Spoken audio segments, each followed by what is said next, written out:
Coming up next on Roland Martin Unfiltered, more protesters arrested at the hearing for Supreme Court nominee Brett Kavanaugh, and senators get into it with him as well over issues like Roe v. Wade.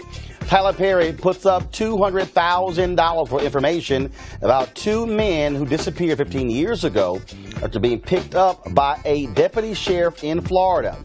Legendary Watergate reporter Bob Woodward's new book says Donald Trump thought his remarks cleaning up his Charlottesville comments, good people on both sides, quote, was the biggest fucking mistake he'd ever made. Really, dude? That was his quote. Yeah, the president actually said that. And also, we've got a list of white supremacists who have been pushed out of the Trump administration. Why are they so comfortable there in the first place? Also, Lou Dobbs, he says, what in the world is wrong with people somehow believing that police brutality is an issue in America? Lou, wake the hell up! Nike also dropped her new Colin Kaepernick ad, and a black progressive woman in Massachusetts is on her way to Congress.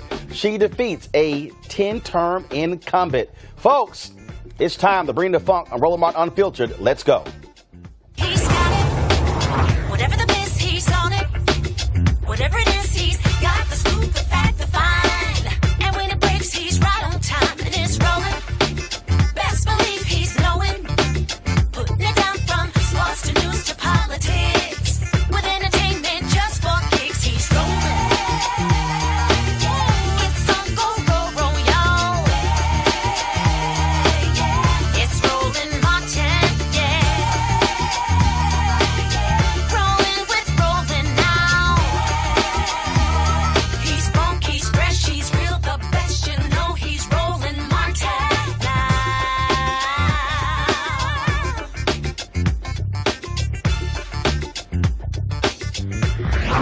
Martin. All right, folks, another day of grilling for Supreme Court nominee Brett Kavanaugh on Capitol Hill. The big hot button issue today, how he would rule on Roe v. Wade. It, of course, is a major issue that he has to contend with. And there was lots of questioning from various senators. Now, one of the issues that we also saw today, you still had more protesters who were letting their feelings be known. And so that took place as well. And so before we get to Barbara Arnwine with the Transformative Justice Coalition, here is some of what was said at today's hearing. You made reference. You're talking about the period of time that he was White House counsel. Yep. That material's available to everybody. So that bit of the material about him that's marked committee confidential is now public and available? Is that what you're saying? If that's what the chairman say, No. we got a whole new series of questions. No, not if it's committee confidential. But So it's not available. you have access to it. Not so But, that I don't can forget, 80% of the material we've gotten from the library is on the website of the Judiciary Committee, so the public has access to it. No, Proceed. I want Judge Kavanaugh to have access so that we can ask him these questions under oath and he can see them. Nothing like two old white men just arguing in front of everybody else. Roe v. Wade was, of course, is a huge issue. Many are concerned that Brett Kavanaugh is going to repeal that law, even though he has said no, it's precedent over and over again. He never really answered the question. He was doing a lot of butt dancing when he was questioned. So here's that exchange. I said that it's settled as a precedent of the Supreme Court entitled to respect under principles of stare decisis. And one of the important things to keep in mind about Roe v. Wade is that it has been reaffirmed many times over the past 45 years, as you know. And most prominently, most importantly, reaffirmed in Planned Parenthood versus Casey in 1992. So yesterday we saw a number of people, 61 in fact, who were arrested for protesting in the hearing room. Well, today, more protesters were there. It wasn't as vocal as it was yesterday, but they still have made their presence felt. Letting racism like this is like letting a loaded weapon lie around. Dissents against President Roosevelt's decision. Justice Jackson's. Ask him to suspend.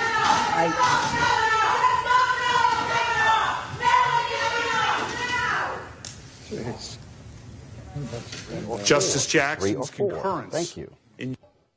All right, folks. Joining us right now is Barbara Arnwine. She's Executive Director of the Transformative Justice Coalition. Barbara, how you doing? It's great to be here. All right. So yesterday was not as crazy as today wasn't crazy as yesterday, but they started getting into very specific policy issues, and obviously Roe v. Wade was one. Senator Dianne Feinstein kept pushing Kavanaugh on that, and he kept talking about how it was a major decision, and the Supreme Court had affirmed it, and affirmed it several other times. But here's the reality. The reality is Donald Trump said he was going to appoint somebody who was going to overturn Roe v. Wade. The Federalist Society handed him that list of 25 judges. There is no way in hell Society was going to hand him a list knowing full well they could have 5 hardcore right-wing judges on the Supreme Court and he not be very clear in terms of where he stands on that case. And remember, he is a last-minute addition to the list,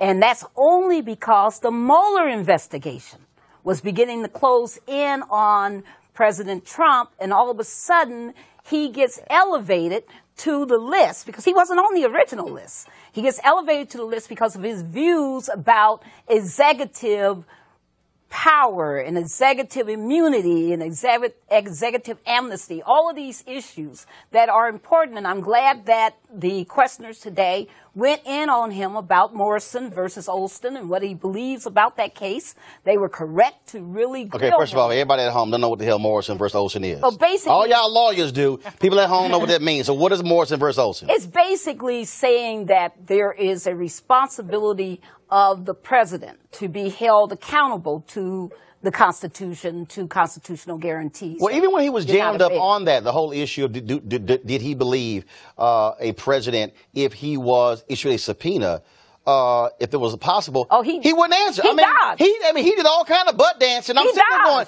can you answer the question? It's not hard. His actions pretty much said that no, which is the craziest thing in the world, that somehow there's one person in America who does not have to abide by any criminal statutes. And also, not only did he dodge on that, he also dodged on the issue of, as you said, on Roe versus Wade. He somehow forgot that he wrote this this opinion for the teenager who needed to have an abortion because of her circumstances. So there was a teenager who was a legal immigrant who courts have said she could have an abortion. Right. He wrote she couldn't. Right. And he also dissented on, one thing we've heard yesterday. Ben Sasse says something. I hope everybody was listening to Senator Sasse yesterday, because all of a sudden we heard that there's a 4th branch of government called the independent federal agencies, or federal agencies, period, and that they, quote, shouldn't be making law. And you heard that a lot today from Kavanaugh.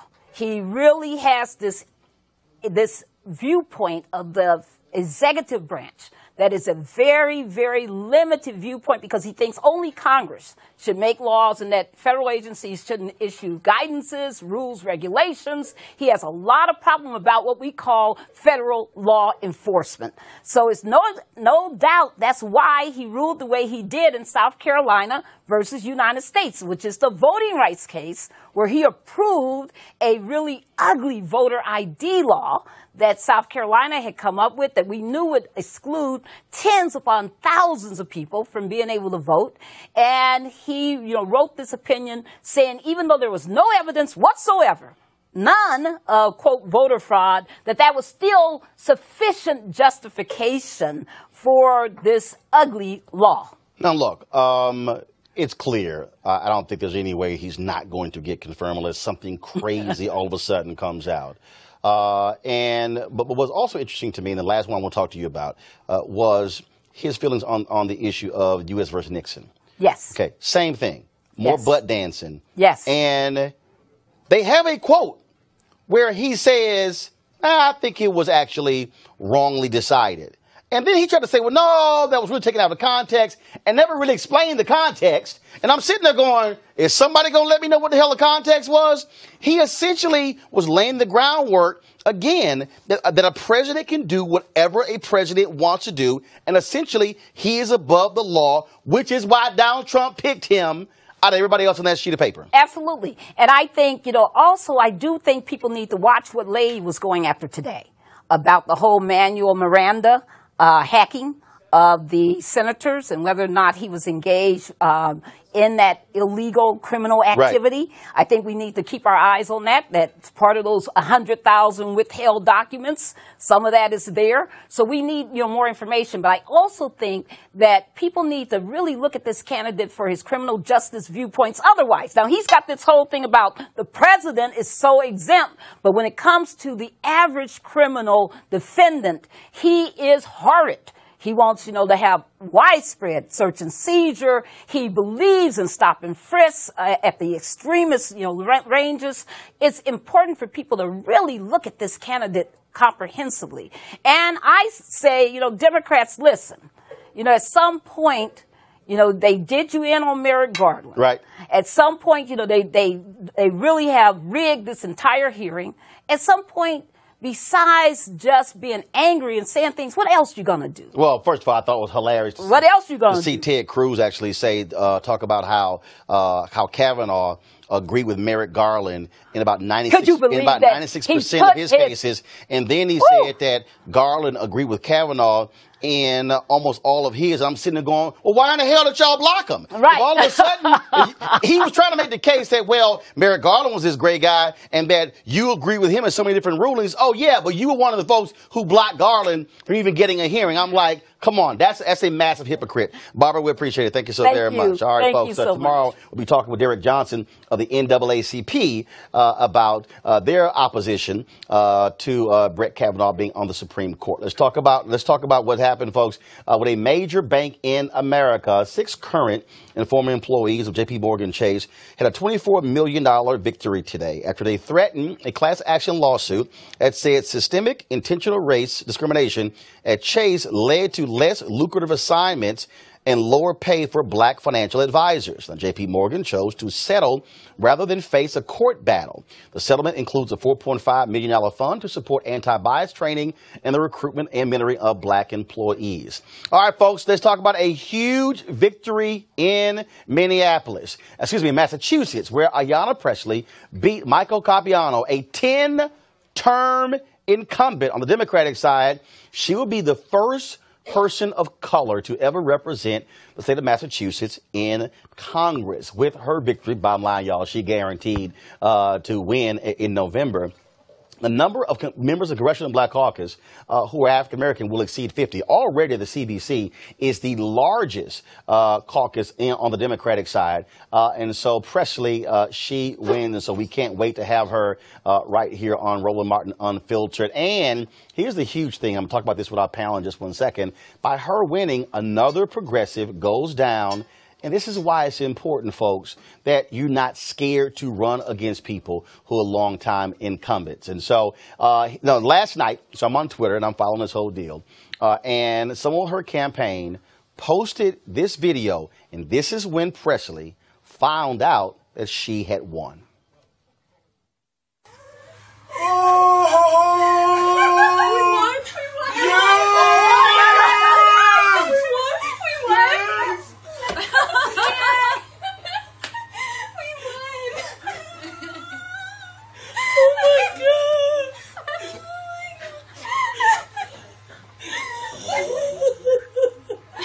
Tracy? Oh my God! Yeah, somebody is.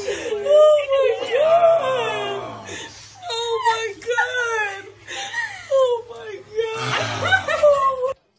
And again, a huge victory for Ayanna Pressley. All right, folks, let's break this thing down with our panel. Joining me right now, of course, we have Scott Bolden. Always have to have little cappers in the house. Scott Bolden, Thank you for having me back, of the Roland. D.C. Democratic Party. Glad to have him on the show. We also have Avis Jones DeWeaver. Avis, of course, she, of course, How Black Women Lead, and she's of course, a life coach for people who really need it. She should really take on Scott. Of course, we have Eugene Craig with the Eugene Craig organization as well. So I want to talk about the Presley win. That's a huge victory because, again, we saw this with Alexandria Ocasio-Cortez. And then we saw the other races as well, where folks said, look, enough with this crap that somehow incumbents, you can't challenge them. They ran against them, said, and what's interesting about Presley, the Congressional Black Caucus PAC didn't endorse her. Supported Papiano over the black woman. Congressman John Lewis came into town, held a rally for Papiano, and the sister is running, and now they got some explaining to do because she wins. They back the establishment. The establishment loses. Yeah. I mean, this is reminiscent of 2010. Before we went off air news, when I saw at the time that, the progressive movement's going through right now, what we went through with the Tea Party, where it's not necessarily popping off the other side, but you're popping off weaker candidates or more establishment candidates within your own party and taking the party more left, more right. Yeah, I think that the progressives have been winning, but it's been every race is different. We saw what happened in Maryland. We saw what happened in New York. Last night was a little different because Bernie Sanders got behind some of these progressive candidates, and they won on the ground and with money. Now, in Massachusetts, she was a complete underdog, as you just described, and she won because she had a grassroots campaign, and this was a majority African-American Hispanic district that time had come, that her time had come, and we could not wait under Trump. It was a grassroots campaign that made the difference. I don't think Bernie Sanders supported her either. Well, but that's the point I want to make here, because people talk about, in terms just like Bernie Sanders, his role in Florida. The reality is you can have Bernie Sanders support you all you want to, but if you don't go precinct to precinct, if you're not going door to door, registering people and getting the turnout, you don't win, Avis. And that's what we're seeing. And so, and what this is reminding me of, again, this is called old school politics. Absolutely. In fact, I think people it's not about the airwaves. Absolutely. It's the ground. And I also believe people are overinflating the importance of Bernie Sanders. I mean, people did not, we didn't have the result that we've had in Florida because of Bernie Sanders. We had that result because we had a good candidate who was out there doing what needed to be done to get those votes and to earn those votes. And in terms of what's happened with Ayanna Presley, what we're seeing now, honestly, is a rise in black women candidates across the country. We have a record number of black women running across the country.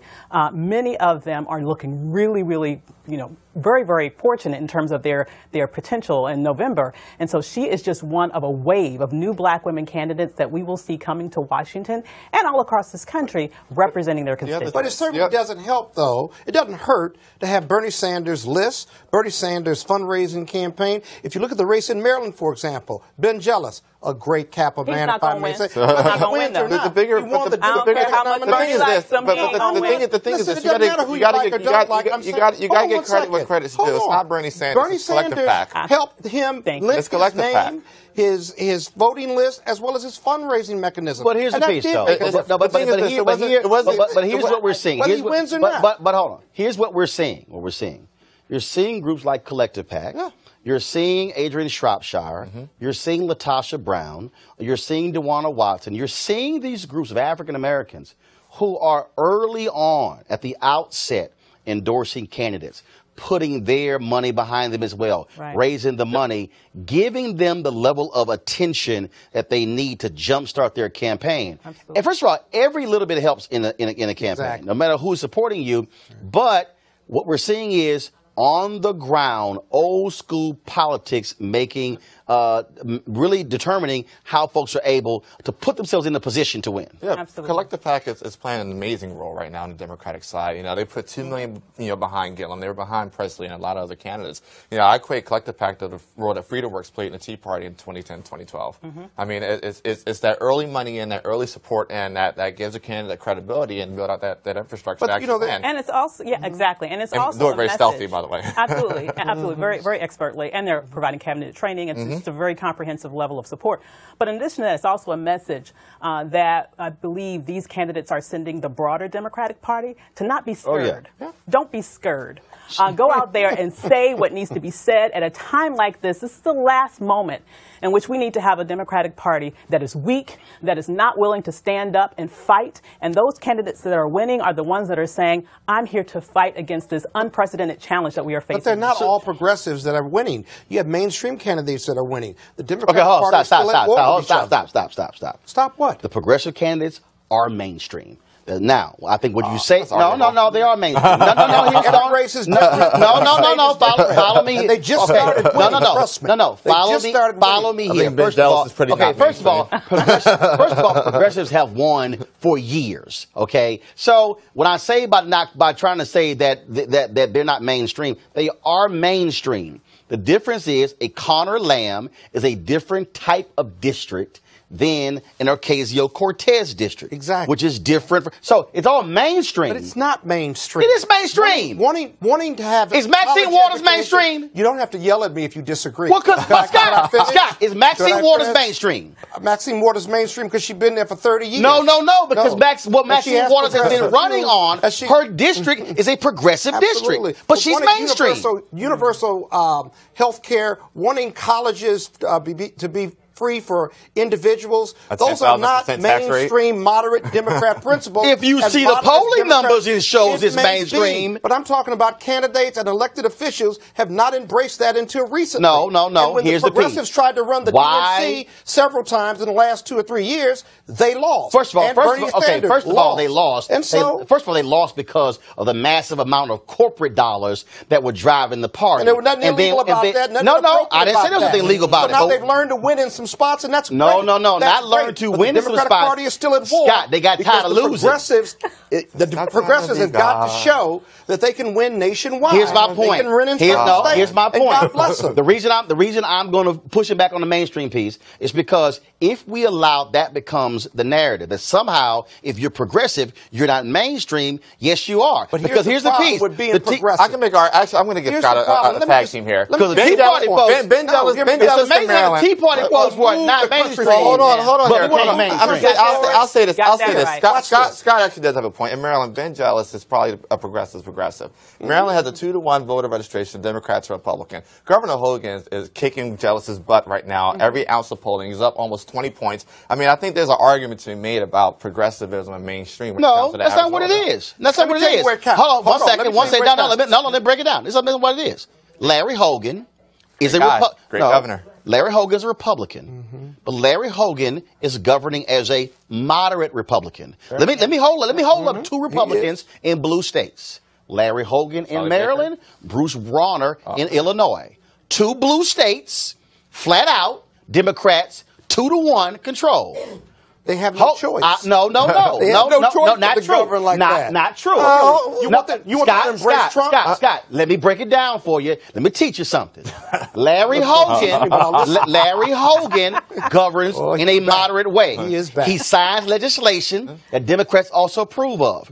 Bruce Rauner in a blue state fights Mike Madigan, fights Democrats, fights them, didn't sign a budget for almost 4 years, has destroyed it fiscally. Guess what? He's about to lose to a Democrat. The reason Hogan is up because even some Democrats said he supported this.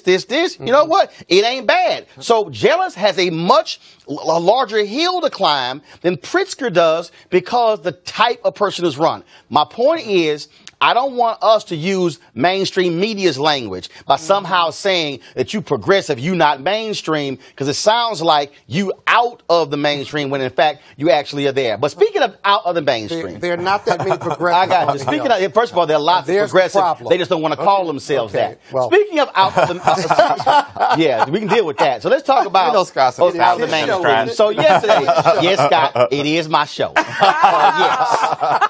Alpha still run Capitals. All right, y'all. So yesterday we talked about Zena Bush. She's a woman. Okay, let's go to the video. This is a woman we showed her yesterday. She was a woman who was sitting behind, was on my iPad. Here we go to my iPad.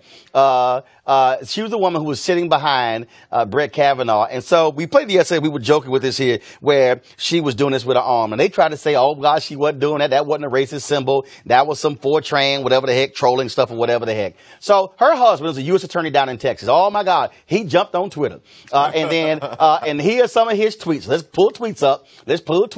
So he jumped on Twitter saying, my wife, she's not a racist. She's part Hispanic. She's also part Polish, Jewish, all this sort of stuff. And so he laid it all out there. But here's what the real deal is, okay? So people were going like, y'all must be crazy calling her racist. But see, here's the problem, y'all. See, the problem is so many bigots in the Trump administration, starting with numero uno, that they don't get any room to actually question that, because let's do a roll call. Got a few receipts. I'm going to show you some names, okay? So let's start with Steve Bannon. Steve Bannon, of course, who was the longtime guy running Breitbart, who said that it was the home of the alt-right, which we also call white supremacists. Steve Bannon, of course, has pushed white nationalism, pushed white ideology. That's what he has pushed. And so he served there, then he eventually got fired because he said some stuff about Ivanka and Jared, and that didn't go too well. Okay? Sebastian Gorka. Remember when he was busted for wearing the hate symbols, the Nazi symbols? And same thing. He was run out of the administration. Darren Beatty, he was the guy, you might remember him as well. Darren Beatty, he was the one who was a speechwriter who appeared on a panel with white nationalists. He didn't even want to quit.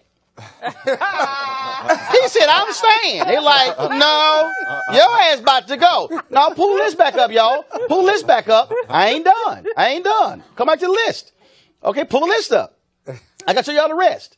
Okay, you got Carl Higbee. He made all kind of racist comments, and he was run out of his job once they uncovered that. Then you have Reverend Jamie Johnson, Ian Smith, Christine Bauserman, William Bradford. All these folks, they uncovered racist, sexist, homophobic, all kinds of stuff.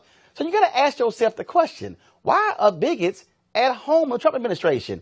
Pull the list back up, y'all. Don't take it down. Jeff Sessions, who's still there. Now, we know how.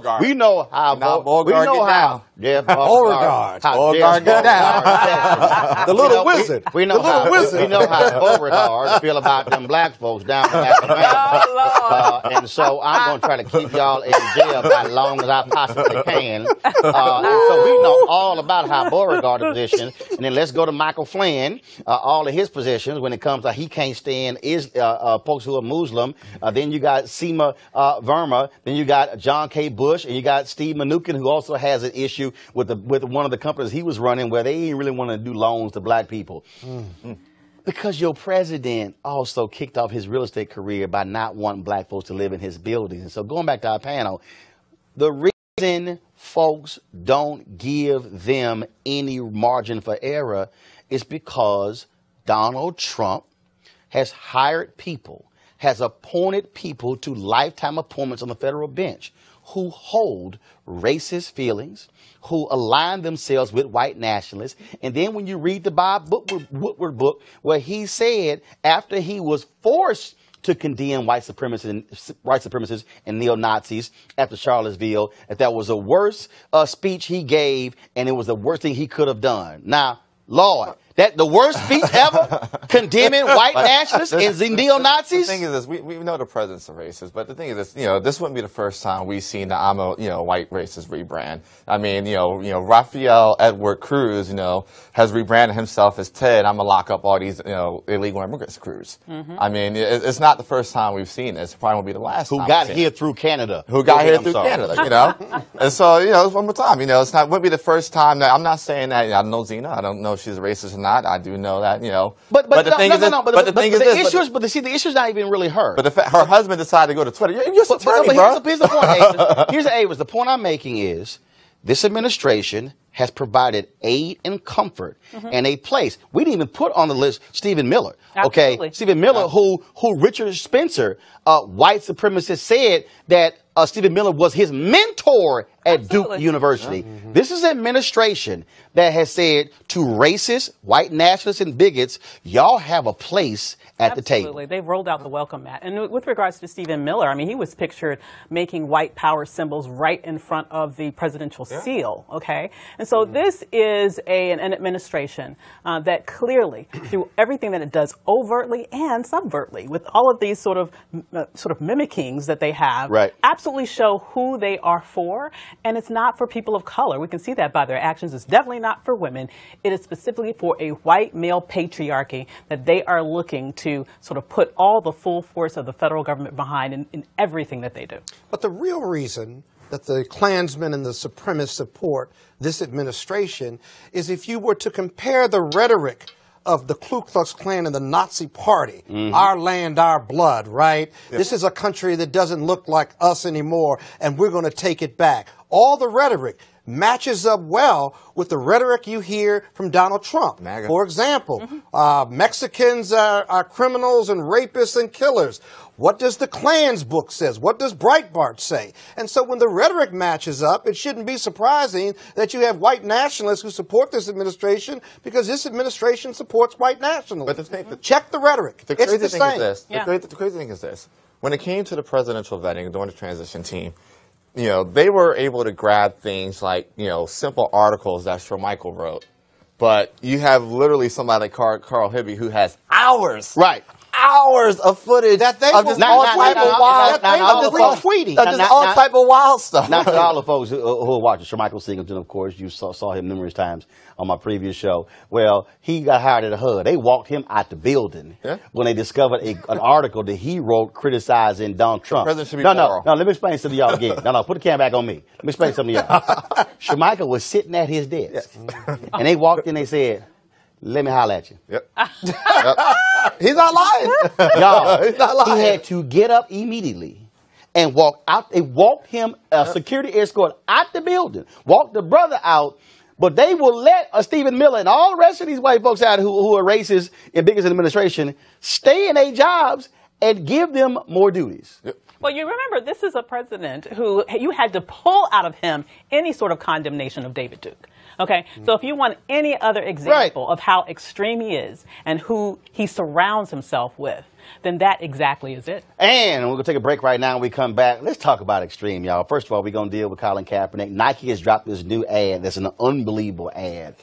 But Lou Dobbs, my former colleague at CNN, y'all, I really don't. I don't know when the lobotomy happened. That's CNN. But Lou Dobbs, wait till we play this clip for y'all. I know. Please pray to the Lord. I got this video clip where Lou Dobbs basically says, "What's wrong with y'all? Police brutality don't exist." Oh my God. Yeah, he said that. We'll be right back. Roland Martin Unfiltered. Back in a moment.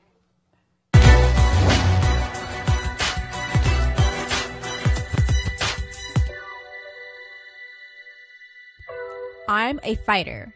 Nobody has ever bought me or bossed me. Congresswoman Shirley Chisholm.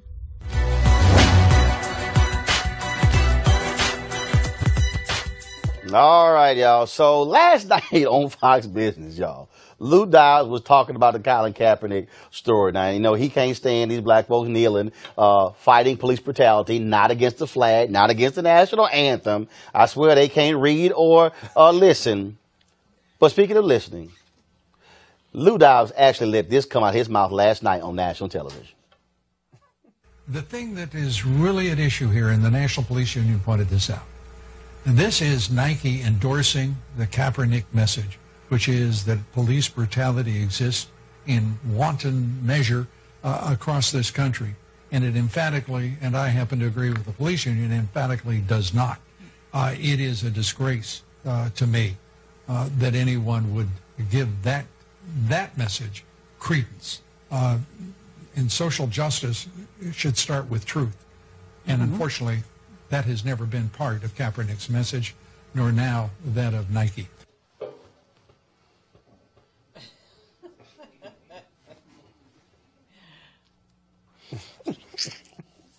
Be mediocre. Where you gonna start? Where you gonna start? Y'all, the network is called Fox Business. Lou was the one who started the CNN Business Network. Lou was supposed to be the money guy. Lou, let me help you out. The city of New York has literally spent upwards of $1 billion settling police brutality cases. The city of Chicago has spent more than $500 million settling police brutality cases. Lou, that was a black man who was arrested by the cops in a town in Michigan. The cops planted drugs in his car, beat his ass with the camera rolling. Dude sued them. They had to raise the taxes in this small town in Michigan to pay for the settlement. Do you know how many cases, Lou, from Los Angeles to Houston to Charlotte to St. Louis to New York to let's do Miami Gardens. Miami Gardens arrested one black dude by 200 times. And you're trying to tell me that police brutality somehow is a figment of our imagination? Lou, what happened to you? Y'all, this is the invasion of the body snatchers. I really believe somebody has come down from space, came to Earth, snatched the common sense that used to reside in the brain of Harvard-educated Lou Dobbs. Somebody who I debated a lot on CNN. I would go to his office. We would talk. You know what I think the problem is? He used that same damn orange makeup Donald Trump does. And that could be the problem. I think the orange makeup that Lou Dobbs is using somehow has seeped into his brain, and he somehow has lost his mind. So I think it's a couple things here. You know, Fox Business is built to be essentially a spillover from Fox News. You know, if you look at Fox Business ratings, this show, you know, this digital, you know, in day 2, literally has higher ratings than every single show. No. Fox said no. They've actually, because they have embraced Donald Trump, their numbers have gone up big time and competing against CNBC. But what they've done, I don't care if you disagree with Kaepernick. Don't act like police brutality isn't a problem in America when it is costing cities millions every year. I'm surprised he even acknowledged it, to be frank, because I am so tired of everyone feigning like they don't even understand why he's protesting. And then act like he don't know. Absolutely. Lou, do you have Colin's number? I do. Have you ever text Colin Kaepernick? I do.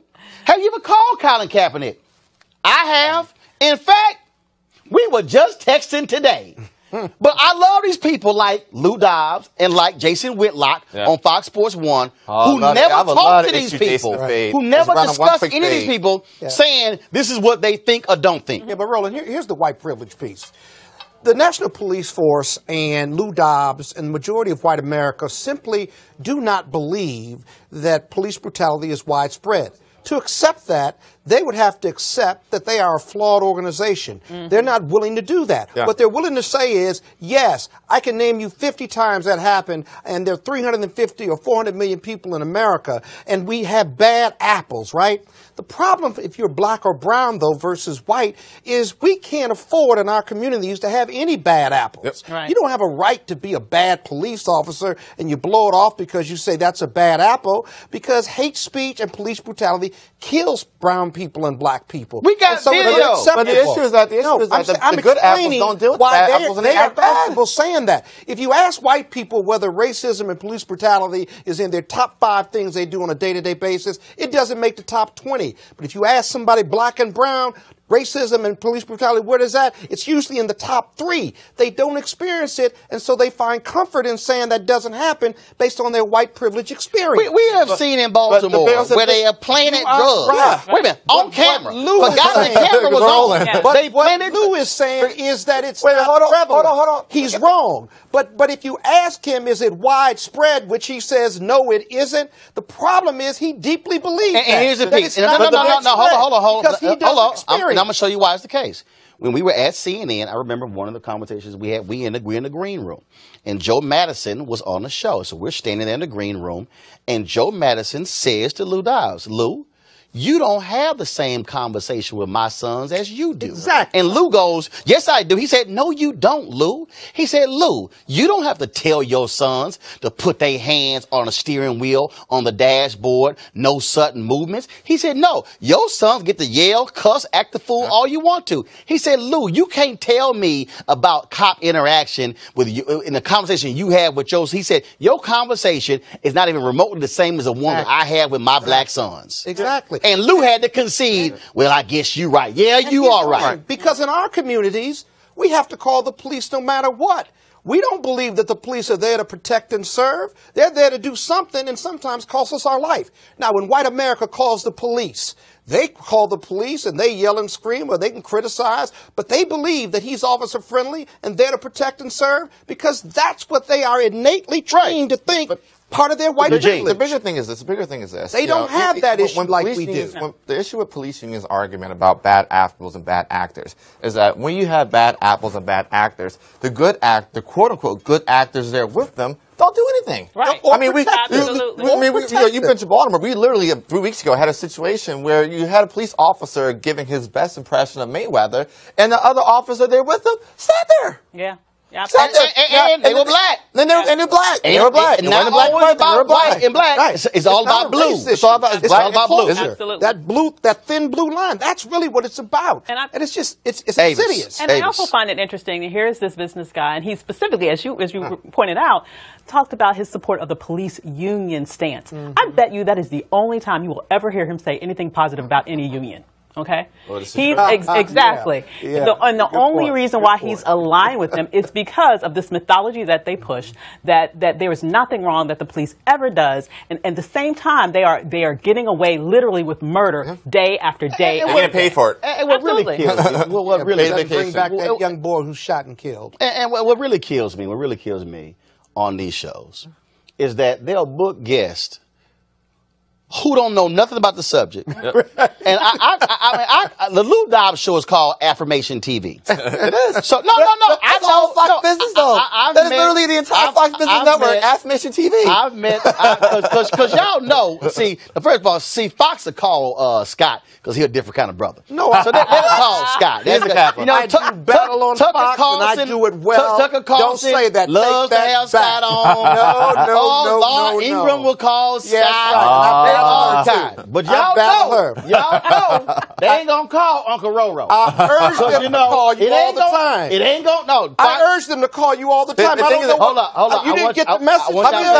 They called you. Y'all. They called Scott you. said, I urge them to call. Guess what?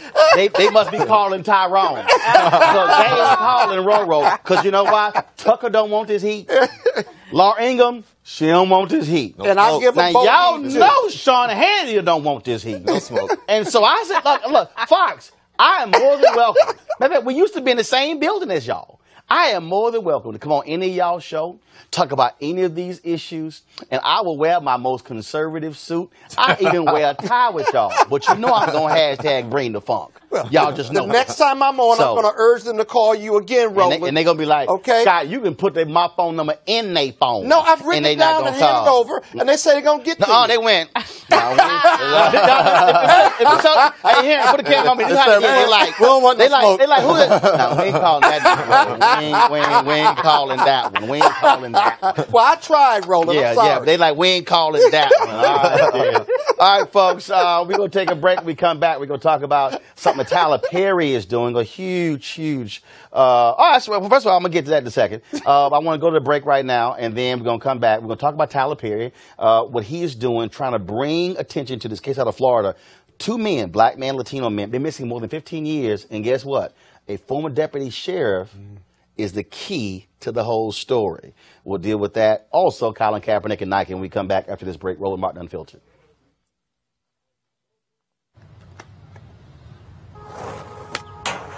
If people say your dreams are crazy,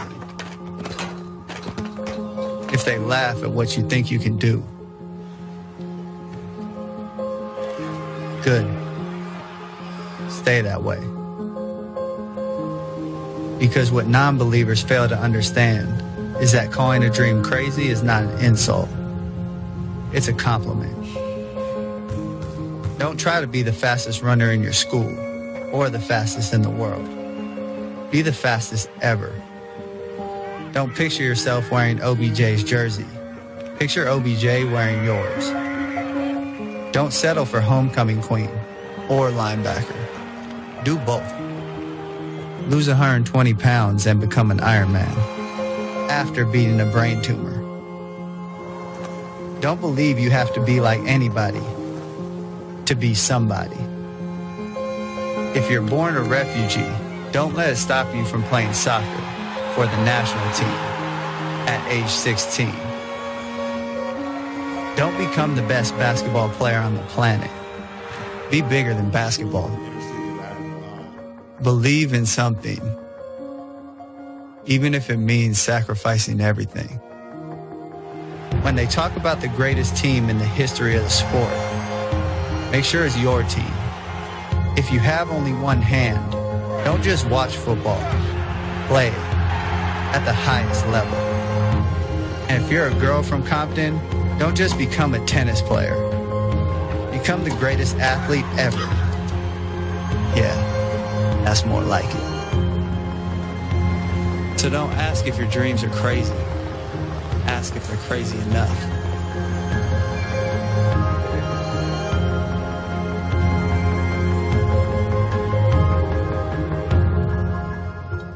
All right, folks, that was the new ad Nike dropped today. Of course, they announced yesterday that Colin Kaepernick is going to be the face of their 30th anniversary of the Just Do It campaign. But not only that, guess what? Nike is going to air that commercial during the first NFL game on tomorrow. Now, y'all know Jerry Jones going to be like, damn it. He going to be cussing, drinking some Johnny Walker, mad as all get out. Because the Nike, of course, they have the NFL uniform contract. Right. They re-upped it in March through 2028. Let's go with our panel. Donald Trump is hot because he mad at Nike. He mad at Nike. And then so then you got Clay Travis, this conservative sports dude, talking about, Nike, they lost $3 billion in market cap. Well, first of all, if you actually studied yesterday, all of the sports apparel company stock was down about at least from 1.5% to 3%. So what was the reason why their stock went down? The bottom line is nonsense. But of course, Nike stock rebounded today. That's what stocks do. They go up and they go down. Right. But what's interesting is that Nike, again, a major NFL partner, is rekindling the Kaepernick deal. The NFL is kind of like, man, we thought we had that Negro. Now y'all bringing it back. Well, you didn't go ahead. Go right ahead. I mean, the thing is this. I mean, there's no argument NFL can make for for Kaepernick not being assigned None. right now.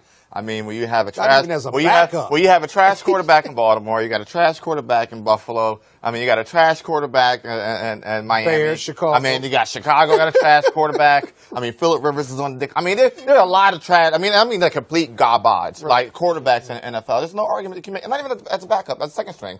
And so, what Nike's showing is that, listen, they kept him signed from 2011 on, kept him on the shelf, waited for the right moment to pull the trigger and pop the bullet. And I can't wait for the cap line to drop. No, I think go ahead. I'm gonna drop. I'm gonna hit my uncle Scott and my uncle Roland and say, listen, Christmas is coming up. These cap 17s. No. Here's the deal. First of all, and just so y'all know, again, I mean, I wasn't fronting. I mean, I do talk to Colin Kaepernick, and so Nessa, who was his girlfriend, DJ out of New York. She's been wearing this I'm with Cap hashtag I'm with Cap jersey. It's a black jersey, number 7. Those are going to be for sale real soon. And so I've been telling him for the last 2 months, like, dude, what a jersey. Because here's the deal. I'm not wearing any Houston Texans gear. Y'all know how I feel about my Houston teams. But I'm not wearing any NFL gear as long as he's not in the NFL. And so I took all my Texans golf gear out my bag. No, I'm putting all this stuff in the box. I'm not wearing it. And so I said, Cap, get the jersey so brother can wear that every Sunday. Right. Yeah. Here's the deal. If I may, because there's a lot more going on here. Actually, I was pointing at Avis, but go right ahead. Avis, go right ahead. Yeah, I know he's your Kappa brother, but you just wanted to jump out there. Avis, go ahead. Well, you praise. Go right ahead, Avis. No, but I'm in your red dress. That's right. But it's really a very intense pink. Let's just. She's an AK in case you just didn't get served. Go ahead, Avis. So what I love about what's going on with Nike is they were bold enough to embrace a controversial figure that is prime for this time. And I think that that was a brilliant marketing move. In fact, I would argue that the Democrats could learn a little bit of something in terms of marketing from Nike. Not being afraid to stand up with someone who is right, who is for the moment, even if it's controversial, even if you know that it's going to turn off some people who maybe would have not embraced you anyway, if you know that you are also going to really play into your base. Let's get it real. The base of the Nike consumer is the black dollar. So it was a brilliant, and black athletes. Always has been. So it was a brilliant business move in addition to being a socially conscious move. This is still a business, and they're about making money, and this was a brilliant move in terms of increasing the reach of their brand. Now, let's unpack it. First of all, let's not forget about the arbitration that's going on, whereby the arbitrator found that the case could go forward because there was enough information through discovery that was produced that he could find that there was collusion among the owners. Yeah. That's incredible because the depositions of the owners had to reveal something. Right. Secondly, that ad you've run and they're going to run, right? The beauty of that ad is it talks about his principles, what he stands for, what he's lost, without saying one word about the NFL. But it's also showing other individuals and saying, if you want something, go for it. Right. And so it's hard. Got nothing to do with the national anthem or anything else. If Donald Trump wants to talk about this here, he talked about the brother who's going to the NFL this year, who played for Florida, who didn't have a hand. Right. I mean, so no, it's a brilliant ad. And again, Nike has always been about, in terms of thumb in their face at authority. And I'm telling you, I know the NFL desperately does not want this to be a subject. Of course not. Because there are a lot of black people who made it clear they are not watching NFL games. And they said, I'm not watching on Thursday, I'm not watching on Sunday. And I know they are cussing like, why did we re-sign that deal in March? But watch Trump. Trump's tweet on Nike, who is a tenant in one of the buildings that he owns, he said, I respect them honoring the First Amendment. They have a First Amendment to do this, but you don't respect and honor Kaepernick, who's the subject of their ad. Unbelievable. That means he wants that check. The height of hypocrisy. That's he wants that check. All right, y'all. That's right. All right, y'all. So let's talk about what's happening in Florida, of course. So Tyler Perry was watching this show on Discovery ID, and he saw this story about a case out of Florida where two men have been missing for more than 15 years. Felipe Santos and Terrence Williams were both last seen alive in the company of former Deputy Stephen Calkins. Now, Perry saw the case and said, wait a minute, something's going on here. So he offered $100,000. He offered $100,000 for information dealing with the case. Santos and Williams have never been found. In fact, the deputy has refused to even participate in the grand jury. He's no longer on the police force. Now, in Florida, a person is presumed dead after 5 years. And so what Tyler Perry did, he called up Ben Crump and said, I want you to file a civil lawsuit against this cop so we can get to the truth of what happened. Because here's the piece. This former deputy sheriff has refused to participate in the grand jury hearing, but he can't ignore testifying in a civil case. This morning, Tyler Perry was on Good Morning America. This is what he had to say. You and so many others feel that these kinds of cases do not get the national attention that they so richly deserve. And you were brilliant in your press conference yesterday when you were talking about this is not a black and white issue. Can you just expound on that?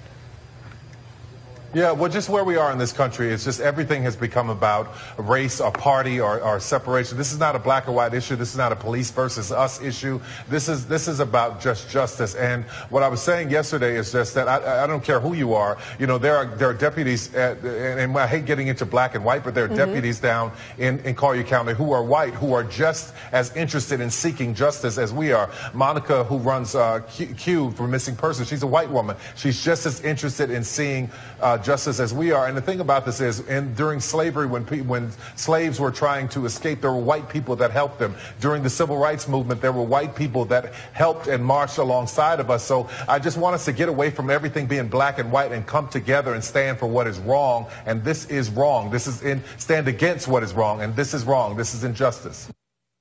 Folks, joining us right now is attorney Ben Crump. Ben, how you doing? I'm good, Roland. How you doing, brother?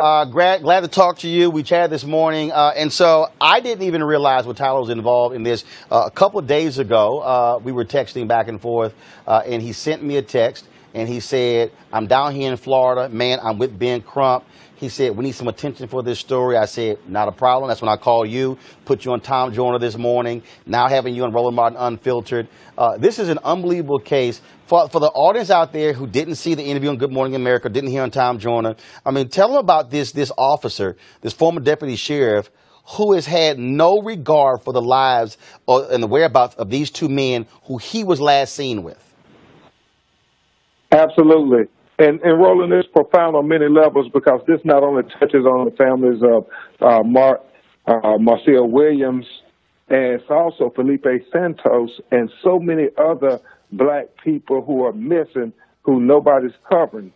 Tyler, when he and Marcia Williams called me, he said, Ben, when there's a tragic killing, and rightfully so, like Trayvon or Michael Brown, everybody is giving it attention. But when one of our loved ones go missing, the press, mainstream media, nobody says a word, and these families are often all alone. And then he began to tell me about Marcia Williams' son, Terrence Williams, who was last seen in the custody of this then Collier County Sheriff's Deputy, Stephen Calkins. And he has so many inconsistencies in his story. At first he said he had never met Terrence Williams. The car was abandoned and he called it in. But then they had him on the communications saying, I have this background check I want on Terrence Williams, gave his birthday and his Social Security number. So if he had never met Terrence, how would he know his birthday and Social Security number? So it's those kind of inconsistencies. And the fact, even though he was fired, he was never charged and arrested. So he sleeps in his bed peacefully every night, while the Santos family and the Williams family get no sleep. And on top of all of that, he comes up with this convenient excuse that he dropped them off at the Circle K gas station. They had surveillance on the Circle K at the time. He said they dropped them off on the video. They didn't see Terrence Williams 3 months earlier when Santos went missing. They didn't see him. So, Roland, none of it adds up. But the prosecutors find it hard to prosecute somebody for murder if there's no body.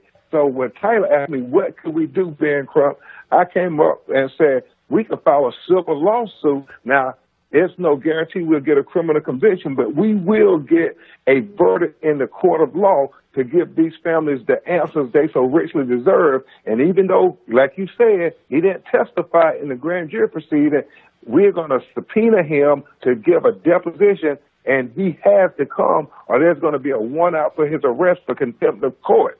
And he may take the Fifth Amendment, but we will have him on video trying to explain all these inconsistencies. And we've already built our case. We know that there's enough evidence to go to a jury and get a verdict for these families. Got a question here for Scott Bolden. Hey, Ben Crump. Hey, Scott Bolden my here. Man.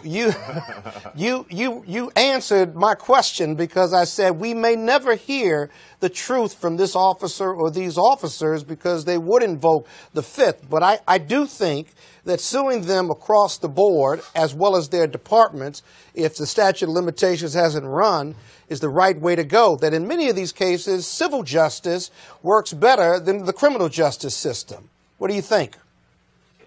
You're absolutely right, Scott. And as a great lawyer yourself, you know that there's no statute of limitation on an intentional act that leads to someone's murder. So that's why 14 years later we can bring them in court after the presumption of death had been confirmed.